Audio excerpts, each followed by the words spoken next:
Teach me to live one day at a time with courage, love, and a sense of pride, giving me the ability to love and accept myself so I can go and give it to someone else.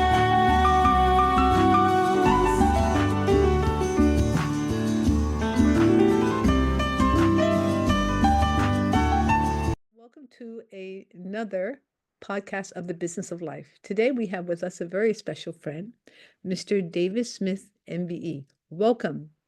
Dr. Ariel, thank you so much. It's been long overdue, this conversation, so I'm very excited, and I already feel the energy and the frequencies that we're totally aligned. So I know it's going to be a great conversation, and I'm truly blessed to be sat with you today.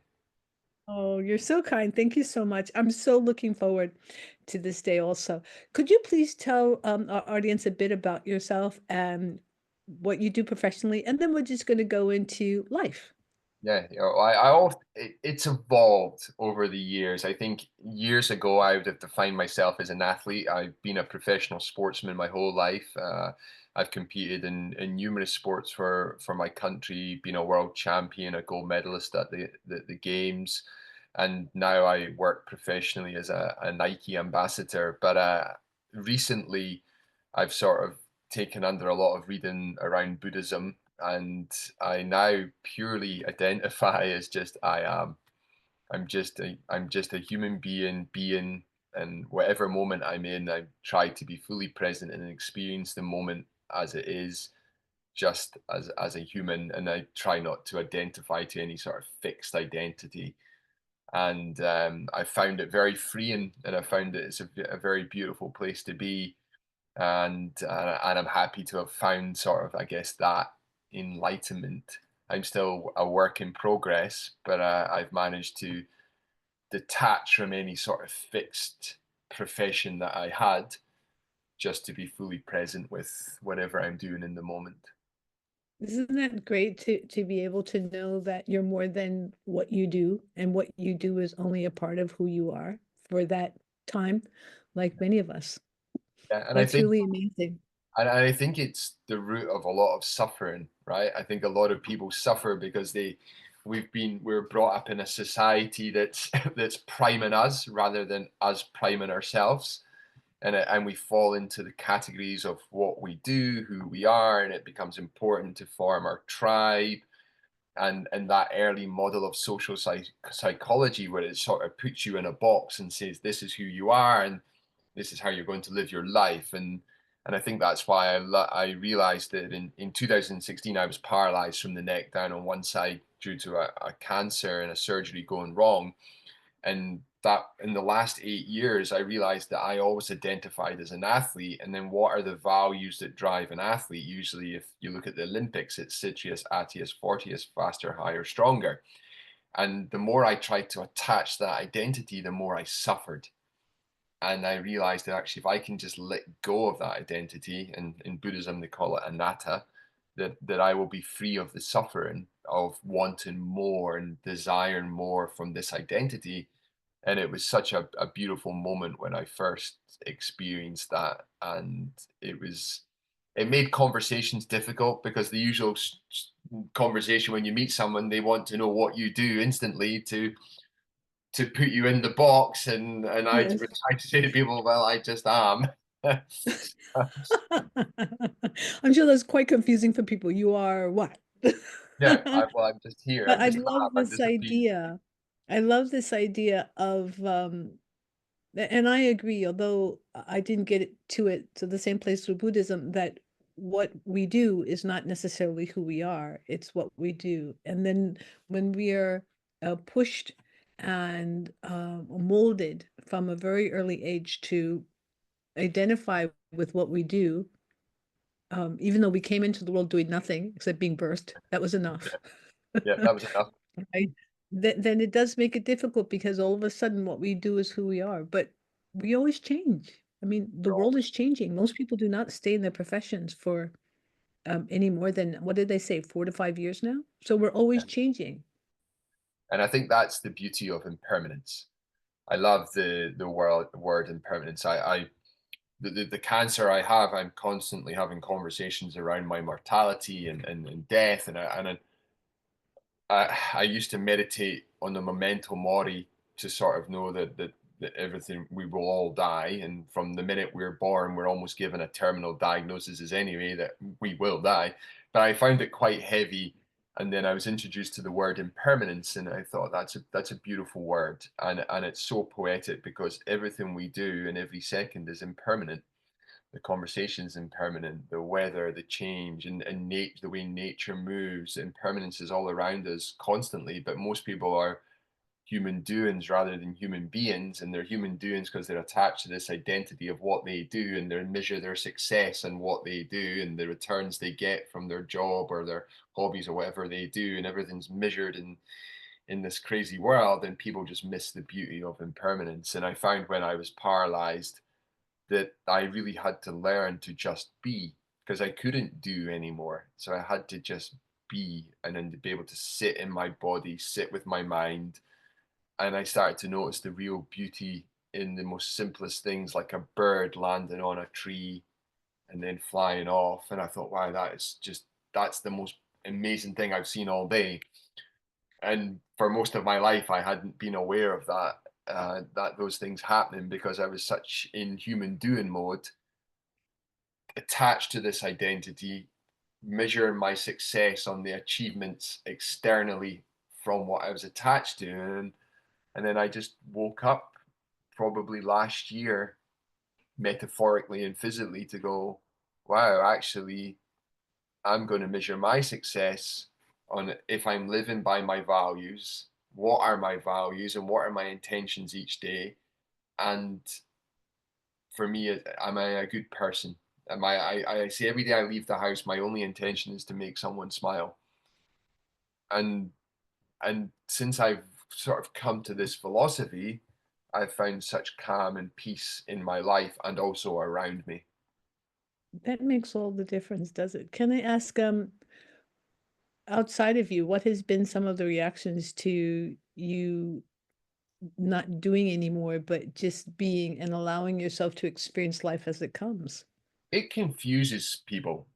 If you meet a person who's on that sort of frequency, they totally get it. And then we enter this beautiful conversation like we did before recording today, and you have this special moment, which is so fragile. And because both people understand the impermanence of the moment, it's just this beautiful energy exchange, which I love. Uh, I don't get that as often as I would love. Usually, the relationships and discussions are very transactional, and it shifts my energy. I feel it shifting my energy massively. And then a lot of people will say, "Yeah, but you're still going to go and do a challenge. You're still going to go and cycle over the Alps or climb a mountain." I was like, "No, I'm actually just really happy just being and learning and reading. And yeah, I will still go skiing and I'll still go and do some sports, but I'm just doing them because I enjoy them. It's not for anything else." And some of these people really struggle with that. They're like, "Yeah, but there must be something. You must." And if anyone who watches sports will know that you can just achieve your lifelong dream, and then you have a microphone put in your face, and the first question the reporter will ask is, "What's next?" That's And so true. and How will that's you define yourself next? what's How will next. you define yourself for us next? What will you do for us Yeah, what to think of you, for us to like you, for us to accept you? I mean, isn't that interesting that we have to spend a lot of time and energy doing so people, quote unquote, accept us? And what's amazing is that they don't even see us. they don't see us. They don't see you. They don't, and I think because we live in a world now, a digital world that moves so fast, is that they see us less. And it's literally just this fleeting moment. And because I think human beings inherently struggle to be present, I have a little philosophy where I say, be where your feet are, because that's the only place you can be. But ultimately, our mind and our feet are so detached. And even though literally they're the furthest apart on our body, but they're light years away from each other, because usually our feet are in the moment, but our minds are either thinking to the future, thinking to the past, and very rarely do we actually get to enjoy the moment. I And love that. And it's, actually, when I hear you talk about the head, what we're thinking about and the feet where we are, I also think about the heart. What is really yes, important to us? mm, So there are times we're thinking about things that have nothing to do with where our heart is and nothing to do with where our feet are. So I love that yeah, I like that. representation.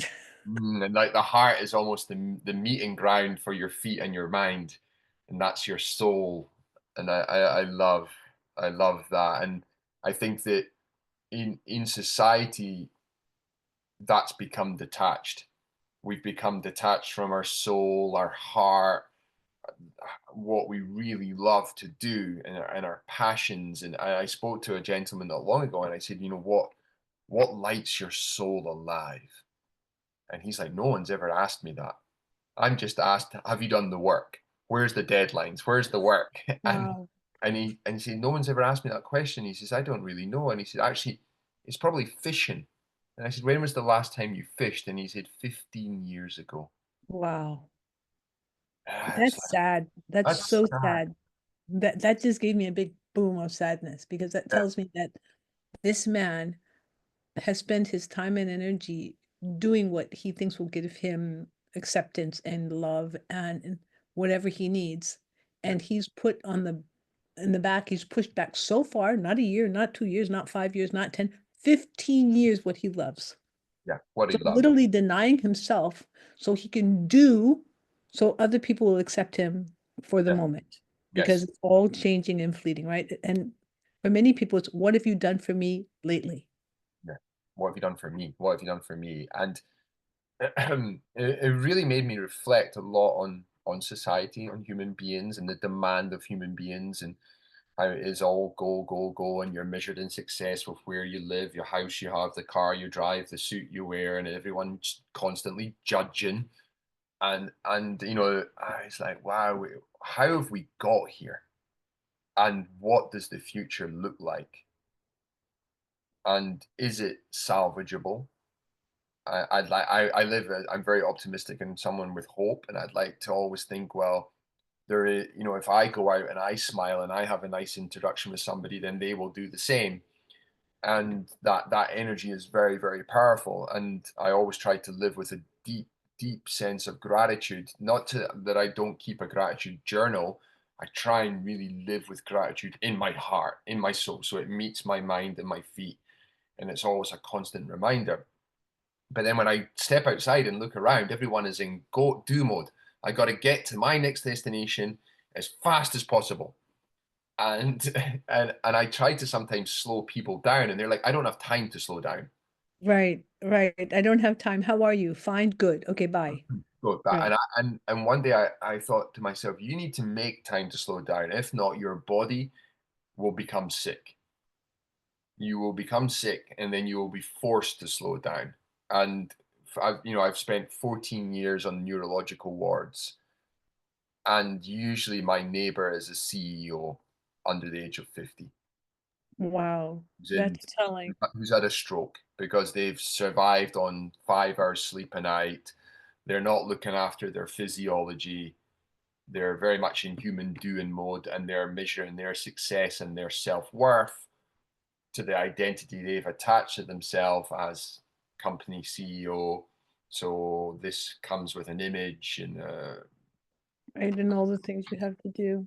What do you think about all the depression that's around? Because I mean, even some of the biggest cities, they I was just reading something last week, and in some of our major countries, I mean, pretty much in various parts of the world, um, in major cities where we have this great development of jobs and how we're related to our jobs, there's a large number of depressed people and even larger number of those who are on medications as a result of depression. What's your thoughts on that? yeah, I think this is such a great topic, right? I think so. I always said that cancer was the harshest teacher in my life, but it was also the best teacher. And I think sometimes to make a shift, you need almost it needs to be accompanied by trauma. Any sort of real big adversity makes you step back, have a helicopter sort of view of your life, and okay, what's really important in my life and what really matters, and where do I get my meaning, my purpose, my passions, my, I guess, my ikigaya in Japanese philosophy. What is my ikigaya? And then I think that we've moved so far away from that because society tells us we need this car. I think if you step out from the minute you open your eyes in the morning to the minute you close your eyes, we are bombarded by advertisement. It's everywhere. And most of it is Yes. subliminal, and we're not even aware of it. But it influences our decisions, it influences our sense of self, our self belief, our self efficacy, our self confidence. Then our groups that we're surrounded by have a similar influence to us. And I think the more that we've developed as a planet, that's the price we've paid for it. So where cancer's taught me the greatest thing, I really had to suffer. So I had to go through extreme suffering to learn and grow. So cancer's the paradox of cancer and paralysis, it's been the harshest thing that's ever happened to me. But out of that, I've actually come out of it with, I guess, post-traumatic growth, and I've learned and I've grown as a person. And I think that's what's happening in society. The price we've paid, that we have grown technologically, everything's easier. We've lost maybe a lot of purpose in our day. And now everything's just easier. We have phones, we have computers, we have technology, we can press buttons and have things delivered. So we have much more time in our hands just to think. And then we also socially compare.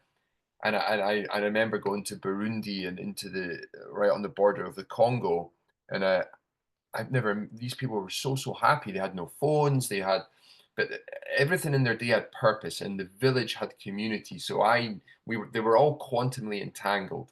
I knew I needed you to help me plant my pineapples. And then if we grow the pineapple, then I need my friend across the road to be able to cut it up and juice it. And there was purpose to every moment. And I seen this also in Pakistan last year, that the whole purpose of the village was to prepare for winter. So there was almost, people didn't really have time to be depressed because their day had purpose. And I think, and they also didn't have social comparison. And I think one of the prices we've paid for the society we live in now, the way we've grown humanity, is that this is an offshot of it, that people turn on their phones, they look at Instagram and think, wow, oh, I wish I had that life. But I've only seen a snippet of it. And then they're looking at, you step outside your house, you're told, well, there's this new car, there's the jacket, there's all of this stuff just is putting pressure on people. Then they work harder, they try to be more human doing, get the promotions, and they just drive constantly. And they never really have time just to sit and just be. And I think there people will say, well, that's lazy, or just to sit and be. But it's very important to be able just to sit and be with your thoughts and your feelings and your emotions, but also to understand that more doesn't necessarily make me happy.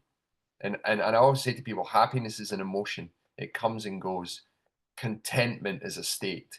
And rather than trying to become happy, we should be trying to become content, and just content with our lot. I don't want more. I don't need 20 bedrooms because I can only sleep in one bed. And and I'm a great lover of Bob Marley's music, and I think that I actually think the world needs Bob Marley right now. I love that. One love, one heart. I love it. I love it. I think there's something there to that. And it's amazing that we are so connected on technology, but also we seem to be so disconnected from each other. And even young people, they say the more they use technology to communicate with each other, the higher the rates of depression and isolation are. And then when you're talking about Burundi and Pakistan and some of these other places you've been, what strikes me is the fact that they are working together. Not all the time. They have their own families, they have themselves, they have their own goals, but they're working together for a goal.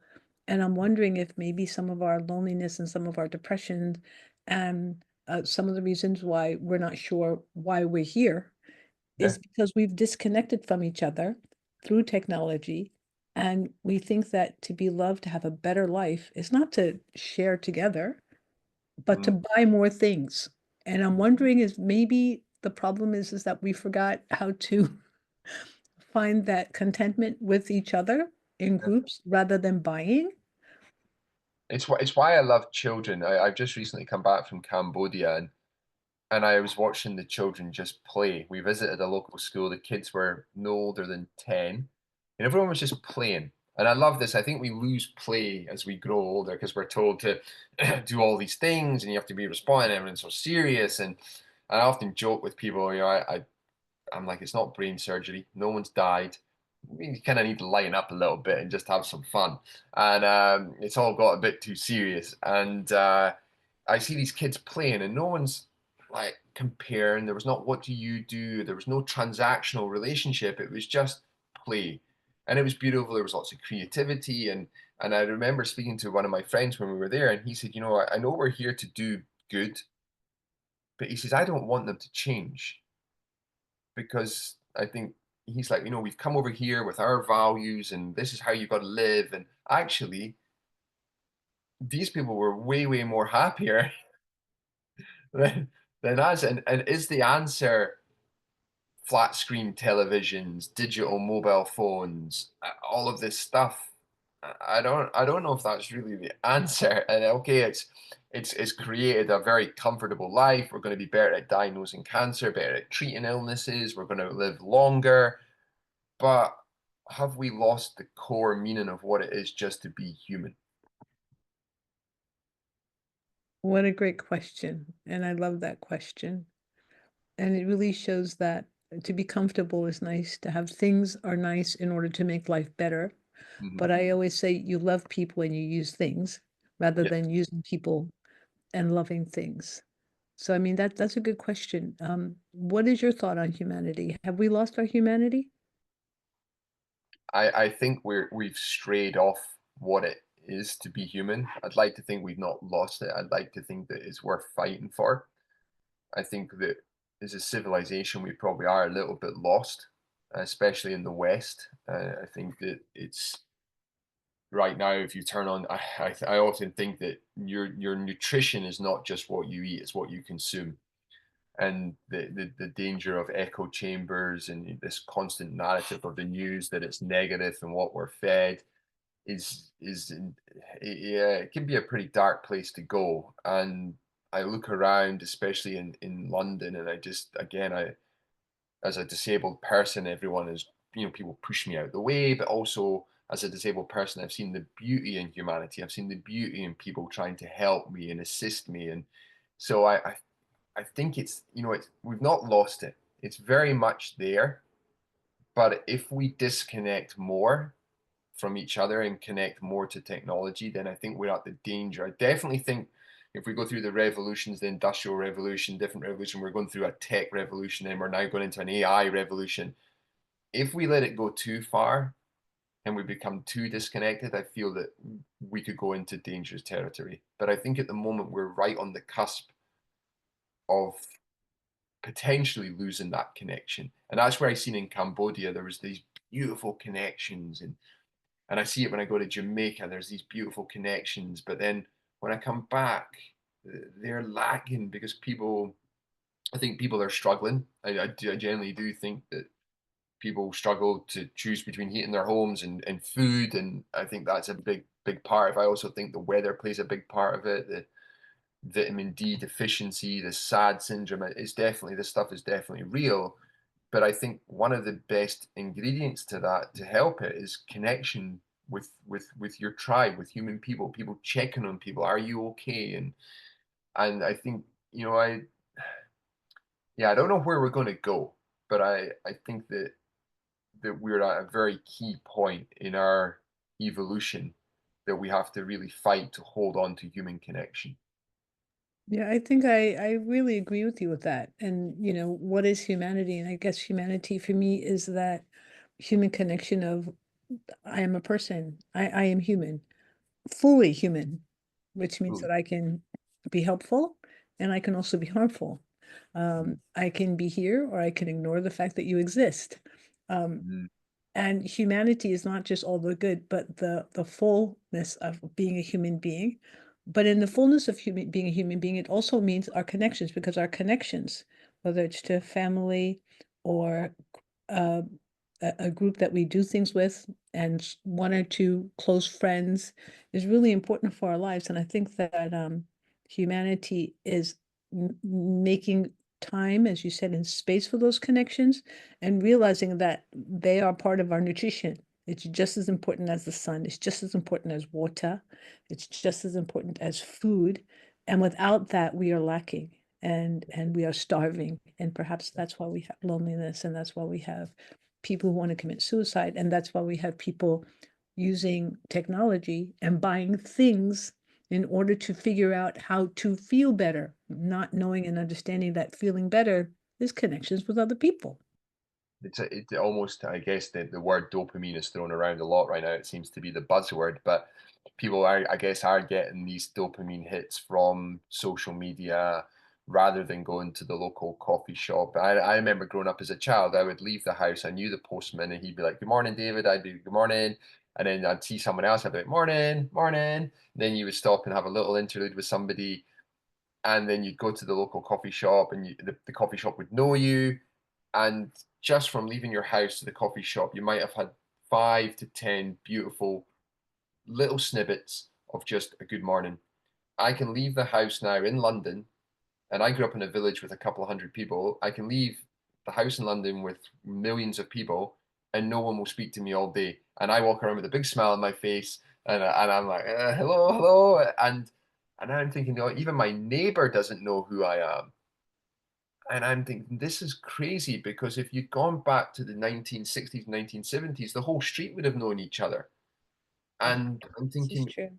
why, what's happened? Why is it? I know people are all busy, but no one's busy to the point where they don't just say hello and good morning. And then someone says to me, yeah, but people may be struggling, you don't know. And I said, yeah, but we're all struggling in some essence. I'm struggling, but I make a point of trying to say hello.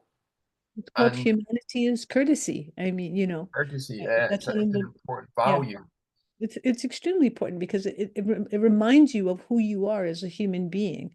Yeah. And I understand what you're saying, because there was a point that I lived in London, I'll just say briefly, and I had a business card. I was going to the London School of Hygiene and Tropical Medicine, but I next to me were older people in 3 floors, and I made it a point to find some mugs that they might like, that were for older people, nothing offensive.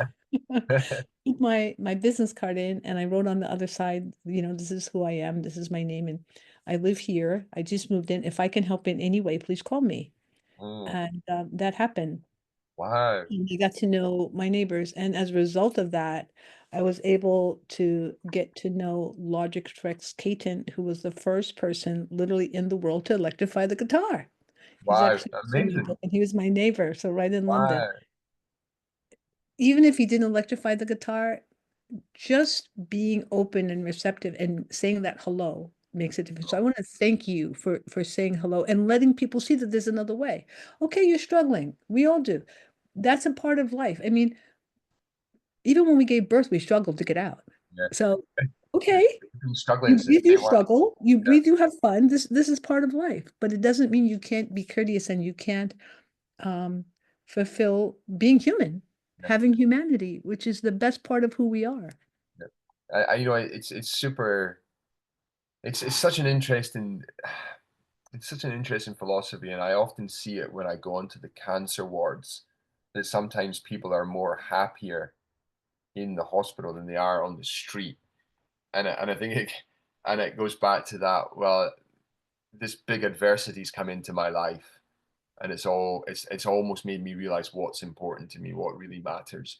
And I'm thinking, wow, does it take that to make that shift? And I think unfortunately it does. I genuinely believe that humans need a little bit of a shove to be able to go, whoa, actually I need to wake up to what's really important. And time is something that I've attached more to, I think, because I've had so many conversations with doctors around your time. And I think when you're a kid, you just feel like you're going to live forever. And even sometimes as an adult, you think you've got just forever. And I Right. think, Tomorrow, "Yeah, tomorrow, tomorrow, tomorrow. I'll do it tomorrow. I'll do it tomorrow. I'll start this, tomorrow, or I'll call them next week." And I said to a young kid recently, I said, 4,000 weeks. And he said, "What do you mean?" I says, "That's what we'll get if you're lucky.